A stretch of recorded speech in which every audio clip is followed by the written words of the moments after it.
चलिए आज अपन पढ़ेंगे पार्ट 3 ऑफ बायोटेक्नोलॉजी।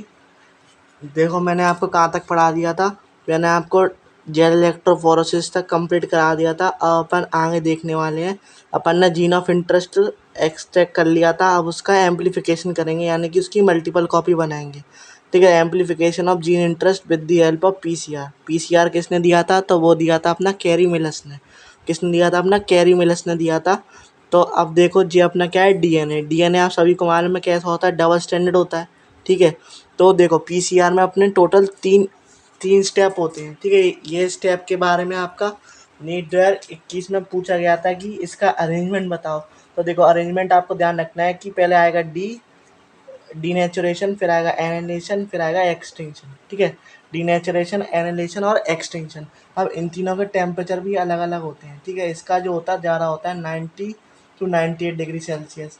ठीक है, इसका थोड़ा सा कम होता है, इसका होता है 40 से 60 डिग्री सेल्सियस। और जो इसका होता है ना, इसका जो आपका होता है वो होता है 70 से 75 डिग्री सेल्सियस। 70 से 75 डिग्री सेल्सियस ये होता है अपना 40 से 60। एनिलेशन एक्सटिंक्शन होता है 70 से 75, और डीनेचुरेशन होता है आपका 90 से 85 डिग्री सेल्सियस पे।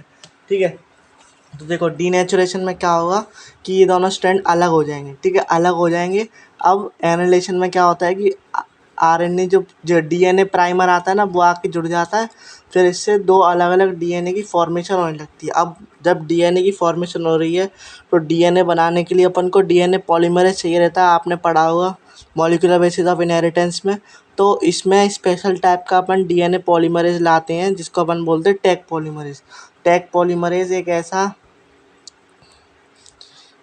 ऐसा एंजाइम है जो कि अपना काफ़ी ज़्यादा टेम्परेचर पे भी रह सकता है। ठीक है, एक ऐसा एंजाइम है, थर्मस एक्वेटिकस से निकलता है टैग पॉलीमरेज।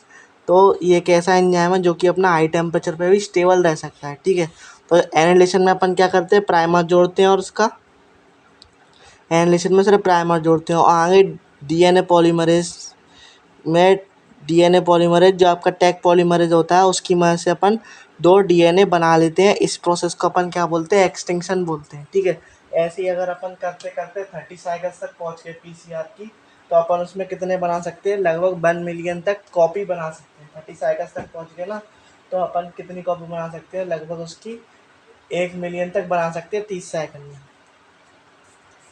अब अपन आगे चलते हैं। देखो gene of interest plus cloning vector. ठीक है, इन दोनों को अपन क्या बोलते हैं? Recombinant DNA. अब इसको जब होस्ट में डालते हैं तो उस प्रोसेस को अपन क्या बोलते हैं? ट्रांसफॉर्मेशन बोलते हैं। ठीक है, उस प्रोसेस को क्या बोलते हैं? ट्रांसफॉर्मेशन। तो अपन ट्रांसफॉर्मेशन पढ़ने चल रहे हैं। ठीक है, तो देखो सबसे पहले क्या होता है, जैसे कि अपना बैक्टीरिया है। बैक्टीरिया के अंदर अपन को एक दूसरे बैक्टीरिया से अपन प्लाज्मिड लेके आए, उसमें जीन ऑफ इंटरेस्ट लगाया और दूसरे वाले बैक्टीरिया में डालना है। तो पहले अपन को क्या करना पड़ेगा? बैक्टीरिया को ट्रीट कराना पड़ेगा विद डाईवैलेंट कैटायन, जैसे कि अपना कैल्शियम+2 कैटायन। ठीक है, कैल्शियम+2 से अपन को ट्रीट कराना पड़ेगा। तो इससे क्या होगा? इसकी एफिशिएंसी बढ़ जाएगी with which DNA easily enter कर जाएगा थ्रू द पोर्स। ठीक है, डीएनए इजीली एंटर कर जाएगा थ्रू द पोर्स। फिर क्या करना है अपन को?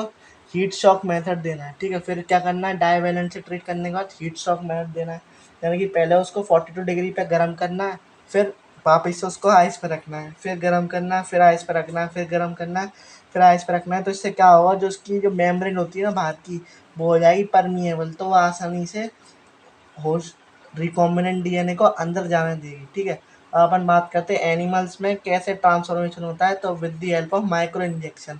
अपन क्या करते हैं? एक इंजेक्शन लेते हैं बहुत बड़ा सा, उसमें क्या करते हैं? जीन ऑफ इंटरेस्ट डालते हैं, डायरेक्टली इंजेक्ट कर देते हैं एनिमल्स में। अब प्लांट में किससे होता है? बायोलिस्टिक गन और जीन गन। इस पर 2023 में सवाल आ चुका है। ठीक है, बायोलिस्टिक गन, जीन गन। तो देखो इसमें क्या करते हैं अपन? जीन ऑफ इंटरेस्ट को कोट करते हैं किससे? गोल्ड और टंगस्टन से, हैवी मेटल से कोट कर देते हैं। फिर क्या करते हैं? उनको हाई हाई वेलोसिटी देते हैं, हाई वेलोसिटी के संग बम्बार्ड कराते हैं, तो डायरेक्टली वो प्लांट के अंदर एंटर कर जाता है। कौन सा? Foreign recombinant DNA. ठीक है, अब अपन आगे चलते हैं। तो ये तो अपना क्या हो गया? ट्रांसफॉर्मेशन वाला। ठीक है, अब ट्रांसफॉर्म भी कर दिया अपन ने। अब इसको क्या करना? Obtain the foreign gene.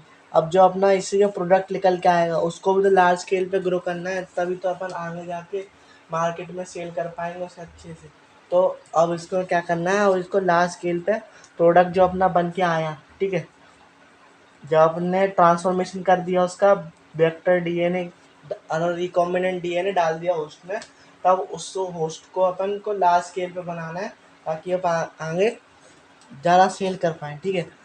On the large scale for desired gene product, जो अपन ने प्रोडक्ट बनाया with the help of bioreactor, की मदद से, जो कि कितने कैपेसिटी के होते हैं, 100 से लेके 1000 लीटर की कैपेसिटी के होते हैं, ठीक है। 100 से लेके 1000 लीटर की कैपेसिटी होती है बायोरिएक्टर की। उसमें अपन जो अपना डिजायर्ड प्रोडक्ट जो बन के आया उसको लार्ज स्केल पे बनाएंगे, ठीक है।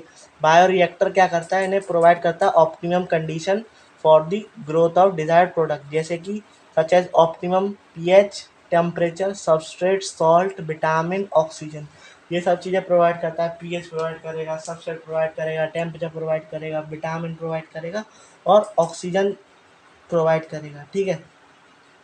तो अब अपन आगे चलते हैं और अब देखते हैं कि अब आते हैं अपने पास दो टाइप के बायोरिएक्टर। एक तो आता है सिंपल सिंपल स्टड बायोरिएक्टर, एक आपका आता है एक आपका आता है स्पार्क स्पार्क स्ट्रिप्ड टैंक, ठीक है। एक आपका आता है स्पार्क्ड बायोरिएक्टर, ठीक है। अब ये कैसा होता है, सिंपल वाला आपका सिलेंड्रिकल शेप का होता है और ऐसा कर्व शेप होता है, जैसे कि मान लो जी आपका क्या है, सिलेंड्रिकल इन शेप है और नीचे से कैसा ऐसा कर्व्ड है, ठीक है। नीचे से आपने अगर टेस्ट ट्यूब देखा हो तो नीचे से आपका ऐसा कर्व्ड है और सिलेंड्रिकल इन शेप का है, ठीक है। इसमें क्या डाला हुआ है, सिंपल स्टर टैंक में देखो इसमें क्या है, एक मिक्सिंग रिएक्टर सी ऐसी रॉड है जो कि मदद करती है थ्रू आउट दी ऑक्सीजन, सारे उसको पूरे पूरे रिएक्टेंट को अच्छे से मिले ऑक्सीजन, तो वो उसका काम करती है evenly mixing of oxygen through out the bioreactor. जो होता है अपना सिंपल स्पार्क टैंक का, सिंपल सिंपल स्टर टैंक का, ठीक है। और इससे आपका रिलेटेड सवाल 2016 में पूछा जा चुका है, इसलिए आपको ध्यान रखना है कि ऐसा कौन सा बायोरिएक्टर है जो थ्रू आउट दी मिक्सिंग करता है पूरे ऑक्सीजन की। तो आपको ध्यान रखना है सिंपल सिंपल स्टड टैंक। अब स्पार्क में क्या होता है, इसमें एयर बबल्स के थ्रू इसमें एयर बबल्स के थ्रू रिएक्टर में काम होता है, ठीक है।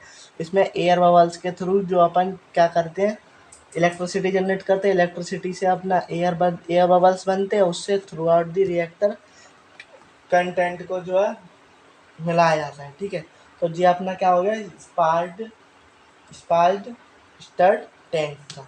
अब अपन देखते हैं, ये तो हो गई अपनी अपस्ट्रीम अपस्ट्रीम हो गई, यानी कि अपने लार्ज स्केल बना लिया। अब इसकी डाउन स्ट्रीम करके आगे भी तो सेल करने के लिए देना है, तो बस यही होता है कि डाउन स्ट्रीम का it is the process which is done before the selling of the product in market, ठीक है। मार्केट में बेचने से पहले इसकी जी सब प्रोसेस होती है उसको बोलते हैं डाउन स्ट्रीमिंग। इसमें क्या क्या होता है, एक तो अपना प्योरीफिकेशन होता है, सेपरेशन होता है, प्योरीफिकेशन होता है और आपका लैब टेस्ट होता है, ठीक है। क्वालिटी कंट्रोल होता है, लैब टेस्ट होता है और आपका क्लिनिकल ट्रायल होता है, ठीक है। अगर कोई वैक्सीन बननी है तो क्लिनिकल ट्रायल होगा, कोई भी ड्रग बननी है उसका पहले ट्रायल करा जाता है, ठीक है।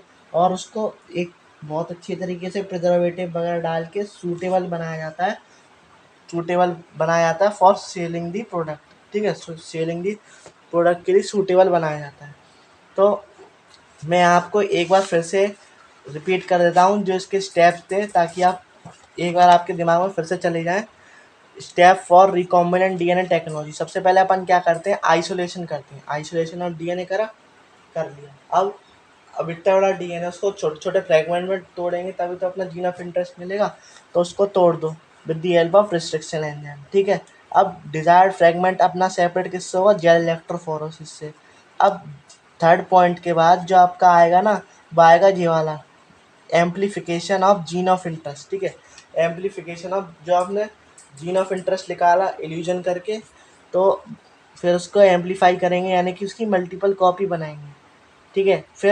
फिर आपका आता है लाइगेशन ऑफ डीएनए। इसमें सीक्वेंस थोड़ा गलत हो गया, ठीक है। पहले आपका आइसोलेशन ऑफ डीएनए, फिर आता है आपका ये, फिर आएगा आपका डिजायर्ड जीन फ्रेगमेंट, फिर आपका आएगा amplification of gene of interest, फिर आपका आता है लाइगेशन ऑफ डीएनए, फिर आपका आएगा लाइगेशन ऑफ डीएनए यानी कि जो अपन ने बनाया था जीन ऑफ इंटरेस्ट और आपका प्लाज्मिड, उन दोनों को जोड़ देंगे, फिर अपना क्या करेंगे ट्रांसफॉर्मेशन, और फिर अपना multiply of the product of technique जो कि जिसमें अपना बायोरिएक्टर काम में आता है, ठीक है। और फिर अपना डाउन स्ट्रीमिंग प्रोसेस कर देंगे यानी कि मार्केट में बेच देंगे फिर, ठीक है। ये सब इसके स्टेप होते हैं, तो इन स्टेप को आप ध्यान रखना, ठीक है। और आप इसका स्क्रीनशॉट ले लीजिए ताकि आप समय समय पे रिवाइज कर सकें, ठीक है। ये तो इसके स्टेप्स हैं, इसका आप पहले ले लीजिए। फिर ये इसका पेज पेज 1 है, ये इसका पेज 1 है, आप इसका ले लीजिए।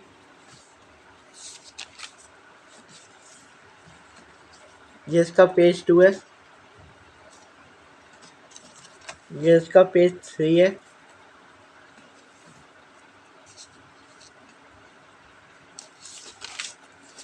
ये इसका पेज 4 है, और ये इसका पेज 5 है, ठीक है। तो आई होप आपने सारे पेजेस का ले लिया होगा। इसी के साथ आपका ये चैप्टर भी ख़त्म होता है, ठीक है। और सॉरी थोड़ा सा इसमें पार्ट बनाने पड़े क्योंकि कुछ टेक्निकल इशू था इस वजह से, और काफ़ी लेट भी हो गया इस चैप्टर कंप्लीट करने में। पर आगे से जो भी चैप्टर आएगा वो कोशिश यही रहेगी कि जल्द से जल्द कंप्लीट हो जाए। थैंक यू, मिलते हैं अगली वीडियो में। तब तक के लिए आप इस चैनल को सब्सक्राइब करें, अपने दोस्तों के संग शेयर करें, और वीडियो पसंद आई हो तो उसको लाइक करें। Thank you.